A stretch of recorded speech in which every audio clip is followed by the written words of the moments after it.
my name is Rosanna Crawford. I competed in the sport of biathlon, so that's cross-country skiing and rifle marksmanship. And I competed in the Vancouver Olympics in 2010, the Sochi Olympics in 2014, and Pyeongchang in 2018.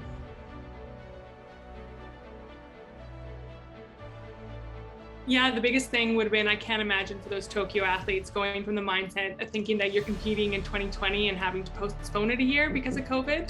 So that would have been a really tough mental challenge to come over. And just having no fans would definitely make things pretty tricky. Team Canada has always been an incredible family. So even though there might not be fans at these last two Olympics, you have such this incredible support team. Everyone is back in the Olympic Village watching you, cheering for you. And when you come back, whether you had a PB or maybe a poor performance, there's this great group of people there ready to cheer you on and make you feel part of the Team Canada.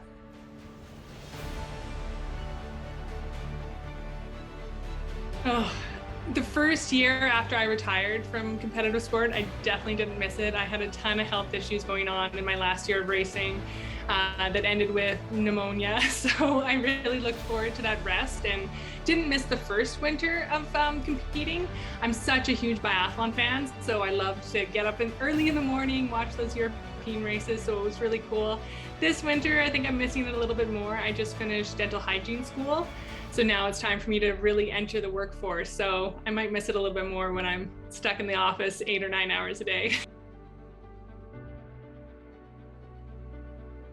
Yeah, there's incredible Nordic ski trails all across Canada, which I really got to experience. I'm from Canmore, Alberta, but recently I was just living in Ottawa. So I got to experience the ski trails in Gatineau and Nakartok, and they were incredible. The thing that's missing in a lot of these ski places is a biathlon range. So if we could maybe try and motivate some of these ski clubs to build some biathlon ranges, we could expose so many more people to this incredible sport that's so challenging and so exciting to watch. Because even if you're the best skier, if you can't hit the target, you're not going to be the person on top. So the leaders are always changing. There's such an excitement around any kind of top 30, top 40 athlete could end up on the podium on any given day, depending on the shooting and the skiing combined together. Yeah, there's such incredible tactics to the sport, because if you go out too hard, then you might have nothing left for that last loop, or you might have too much left for the last loop. Or if you go really, really hard and you come in and try to shoot, you don't have the time to kind of lower your breathing rate, kind of get your heart rate under control to be able to hit the target. And if you can't hit the target, then you're just out there for a ski.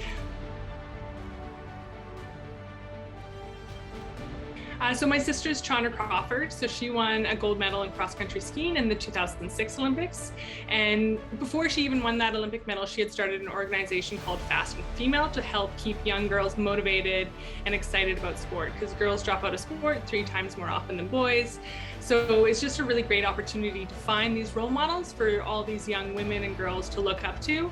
And it's not even just young girls. There's so many moms out there, and dads too, but mostly moms, who can see that being active for life is so important to be a well-rounded person.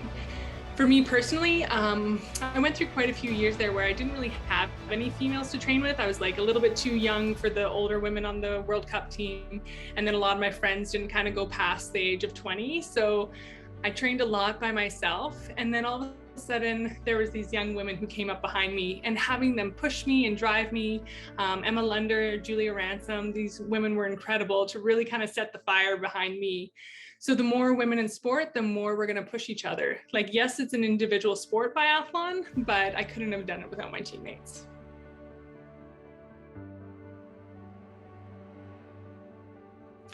Well, I'm going to say my husband, Brendan Green, who was a biathlete as well, but my favorite European athlete, I think right now, is Dorothy Weir. She's also a biathlete.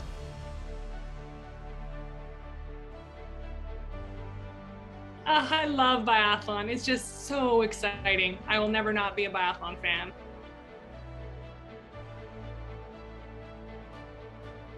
I love Dance Monkey. That's one of my definitely favorite songs. Just gets me really going.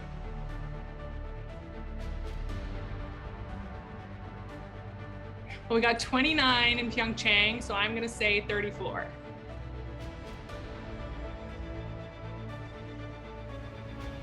I'm definitely a popcorn, so I love that smart pop. It's definitely something that I go to.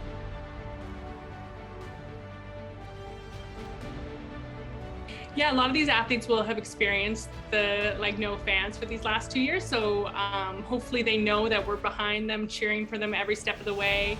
If only we could all have microphones on our TVs, they'd hear us screaming at the top of our lungs for them. I'm so excited to watch the biathlon team. There's a lot of veterans on that team, but also some young up and comers. So if anyone out there hasn't checked out biathlon, I would definitely recommend it. It's such an exciting sport.